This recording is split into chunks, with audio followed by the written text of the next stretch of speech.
Terima kasih, Fariz. Hari Kegiatan Fizikal Sedunia ialah salah satu lagi hari peringatan, hari peringatan kesihatan yang disambut pada setiap tahun.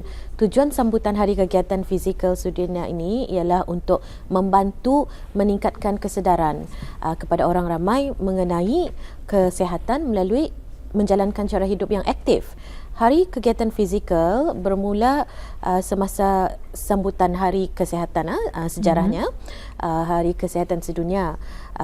Jadi pada masa itu temanya ialah mengenai kegiatan fizikal dan ia mendapat sambutan yang ramai. Dengan itu World Health Organization pun memandatkan Hari Kegiatan Fizikal untuk diadakan pada peringatan Hari Kegiatan Fizikal diadakan pada setiap 6 April setiap tahun. Tema pada tahun ini, pada setiap tahun ia akan berubah temanya. Tema tahun ini ialah sedentary is disease, physical activity is health, atau Melayunya sedentary itu penyakit dan kegiatan fizikal itu ialah kesihatan. Jadi mungkin di kalangan penonton kita mungkin kurang maklum apa yang dimaksudkan dengan perkataan sedentary ini. Sedentary ni memang satu perkataan yang baru. Selalunya kita ni menyebut tidak aktif ataupun indah berapa banyakkan duduk apa macam tu. Actually sebenarnya sedentary ni kalau secara ringkas memang pulang tidak aktif. Tapi namun bukan sahaja bermaksud langsung tidak aktif. Bukan saja duduk berpanjangan seharian itu sedentary, itu sedentary juga. Tetapi bagi orang-orang yang membuat kerja dengan minimal juga dipanggil sedentary. Maksudnya dalam seharian itu ia membuat kerja pergerakan sangat kurang. Macam daripada ia bangun pagi, ia ke pejabat, ia duduk, ia ke kereta duduk, makan tengah hari duduk. Jadi kalau bahasa Inggerisnya long hour sitting, duduk yang berpanjangan. Salah satu tingkah laku sedentary seperti kalau membaca buku dengan sambil duduk. Jadinya sedentary ni ialah tingkah laku. Kalau orang yang bertingkah laku sedentary ni, ia berbeza daripada orang yang tidak aktif. Sebab tidak aktif ni maksudnya ia tidak mencapai apa yang disarankan kepada dirinya tu. Sekiranya seseorang tu kanak-kanak sepatutnya membuat kegiatan fizikal atau aktif bergerak-gerak ni dalam sejam sehari. Sejam sehari saja. Lagipun memang durang aktif bermain. Tapi ia cuma bergerak dalam 15 ke 30 minit. Sebab di sekolah ia duduk, balik ke rumah pun ia duduk, main game apa. Tu tidak aktif. Ia aktifnya sedikit saja. Makanya meringawati kalau kanak-kanak yang dah bola dan sebagainya. Nah, yang masalahnya juga kita ni daripada pukul 7 pagi sampai pagi ni sedentary tu juga. Macam mana tu Jadinya 3 jam jadi ia ada perbezaan sedentary sama tidak aktif. Tapi kalau sedentary ni duduk yang berpanjangan di rumah atau pejabat, ini dikira tempat kerja ya. Tapi kalau duduk sambil membuat kerja tu tidak dikira sedentary. Kurang kali. Bukan kurang lah, kira duduk tapi lepas ni lepas ni tak kami aktif berjalan ke tu. Lepas ni berjalan belusian Parisa keluar studio turun naik tangga. Jadi fokus kita ni pada hari ni memang selain daripada mencegah daripada kita ni sedentary, adalah kita ni aktif melakukan kegiatan-kegiatan fizikal. Selain daripada aktif daripada kegiatan fizikal, orang kata ni alhamdulillah masyarakat Brunei sekarang ni memang terbuka sudah untuk melakukan senaman ataupun olahraga. Contohnya banyak lagi acara-acara run dan sebagainya. Nah, mungkin beralih kepada Dr. Hajah Martina. Kalau kita ni melakukan kegiatan fizikal, terutamanya bersenam, apa akan terjadi ataupun tidak balas badan kita ni sebenarnya? Okey. So semasa bersenam, degupan jantung dan suhu badan akan meningkat. Kadar gula dalam badan akan menurun. Badan kita juga akan membakar kalori. Kesuburan juga akan meningkat, terutamanya apabila terjadinya penurunan berat badan. Senaman juga membantu mengurangkan lemak di sekeliling tubuh organ badan. Selain dari itu, senaman kardio membantu menguatkan fungsi jantung dan juga paru-paru. Ini bermaksud seseorang yang aktif atau fit mempunyai pengambilan oksigen yang lebih. Dan apabila kita ni ada pengambilan oksigen yang lebih, ia akan membantu menguatkan fungsi otak. Dengan itu sesuailah dengan sabda Rasulullah sallallahu alaihi wasallam, mukmin yang baik itu adalah di kalangan mukmin yang kuat. Jadi itu mengenai tadi tubuh badan tani kalau katanya melakukan senaman ya, mungkin itu di hari biasa ni doktor. Jadi macam mana pulang kalau tani bersenaman masa waktu bulan Ramadan, puasa khususnya. Ini kalau bulan Ramadan lama pulang lagi ya, bulan Jun. Tapi mungkin saja katanya melakukan ibadah puasa sunat dan sebagainya ya. Jadi macam mana kalau tani melakukan semasa bulan berpuasa dan bila waktu-waktu yang sesuai sebetulnya katanya bersenaman? Okey. Apabila kita sedang berpuasa, gula dan pembakaran kalori di tubuh badan akan semakin menurun. Jadinya kita akan merasa lemah kerana tiada penyimpanan tenaga di dalam badan dan tubuh kita juga akan kekurangan air. Sebenarnya kita boleh melakukan kegiatan fizikal semasa sedang berpuasa, tapi namun tahap dan intensiti tidaklah terlalu kuat. Waktu yang paling sesuai untuk melakukan senaman adalah 30 ke 40 minit sebelum berbuka puasa atau selepas menunaikan solat tarawih dan witir. Sebaiknya kita harus terus aktif dalam bulan Ramadan dan jangan banyak tidur dan duduk seperti kehidupan sedentary. Saya juga ingin mengingatkan agar penonton memastikan pengambilan air yang optima, iaitu 2 liter sehari atau 2 botol besar. Lepas sungkai atau orang dah sedentary dah saya tahu lagi tu. Baik, berbalik kepada Umi. Nah, kita ni bayangkan sudah tak kita ni sedentary, dah lagi senaman tu. Contohnya kalau waktu dari sudut ia punya tingkah lakunya. So apa kesannya kepada ketani? Okey. Kesan tingkah laku sedentary ditambah lagi dengan tidak senaman. Kalau orang dewasa, bagi orang dewasa, ia akan meningkatkan risiko untuk orang itu mendapat dan menghidap penyakit kencing manis jenis 2.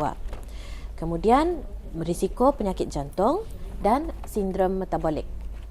Kalau bagi kanak-kanak, kurang kecergasan badan dan risiko penyakit jantung. Jadi di antara yang lain itu, kurang kecergasan badan dan risiko penyakit jantung adalah apa yang tadi panggil evidence biasa.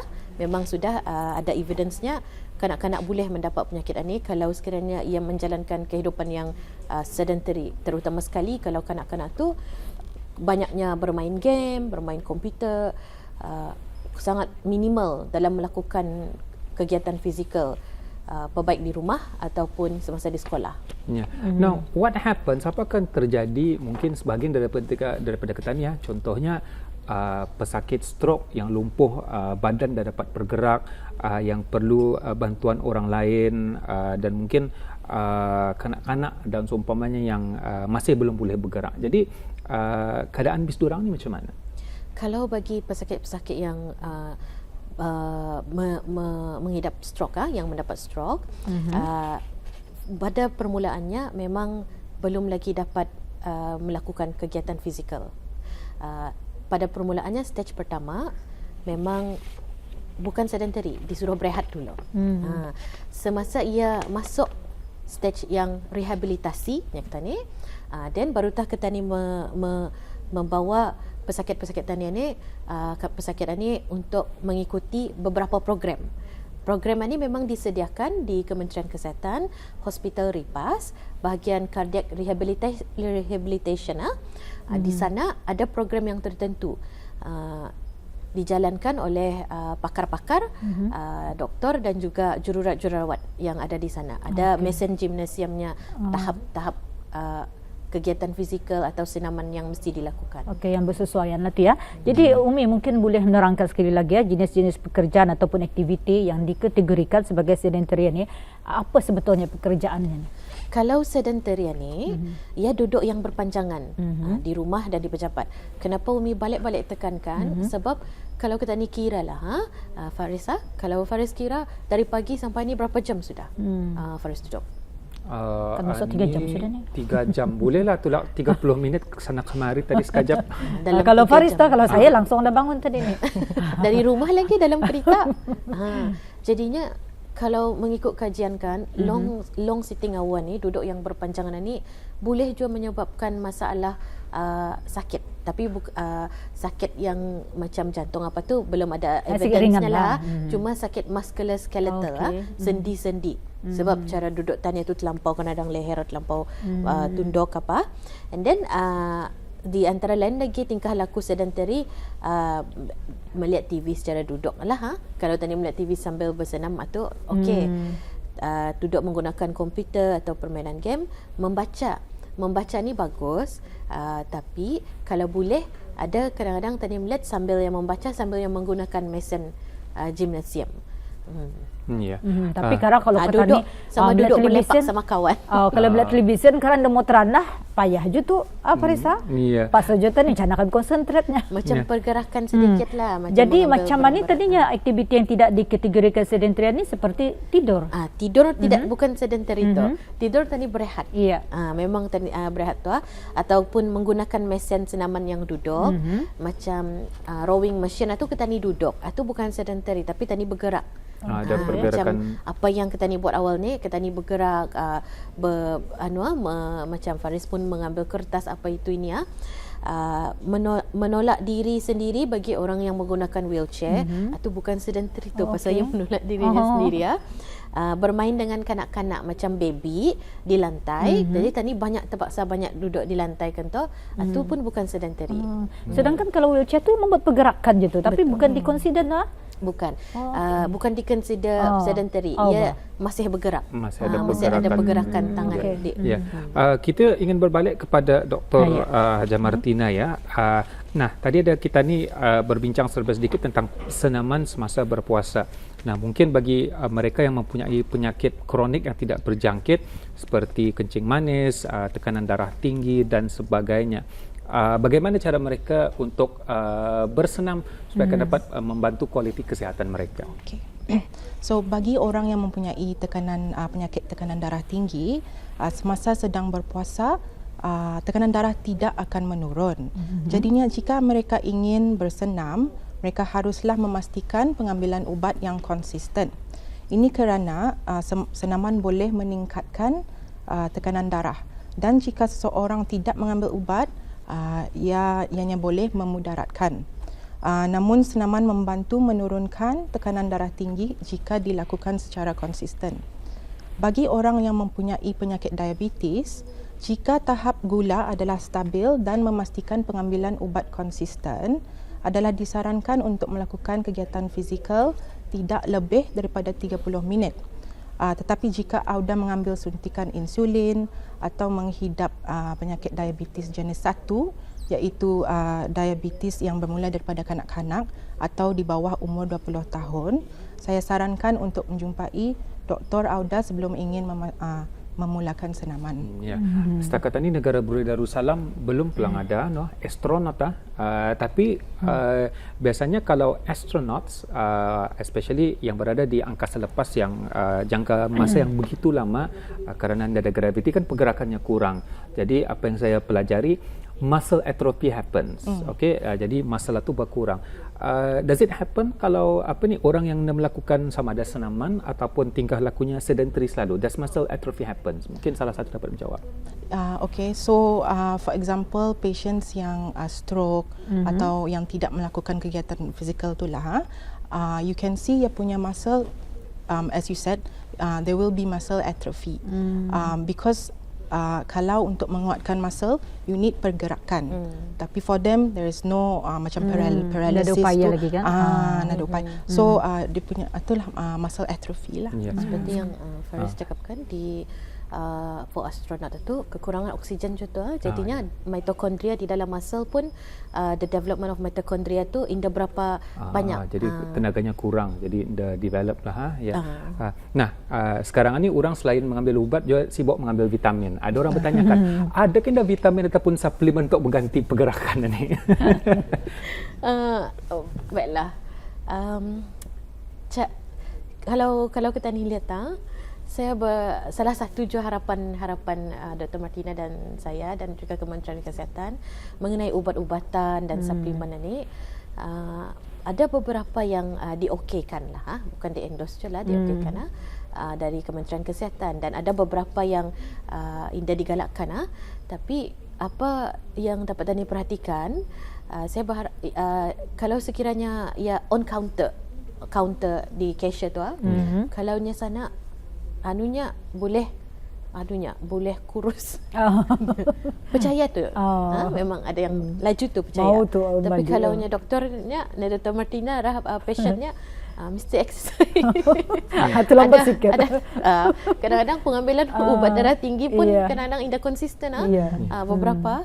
Jadi mengenai ubat dan suplemen ni, harapan kami ialah kalau boleh untuk kesihatan biar dah natural saja. Tapi dan ubat dan suplemen itu baik tadi bawa ke berjumpa dengan doktor ataupun Kementerian Kesihatan ada servis perkhidmatan food safety. Untuk mengenal pasti lagi ubatan tersebut ya. Bukannya memanglah kalau tadi ngambil ubat itu kurus secara mengejutkan itu drastik pula tu. Tetapi selepas tadi berhentikan ubat itu pada saat yang bahagianya tu.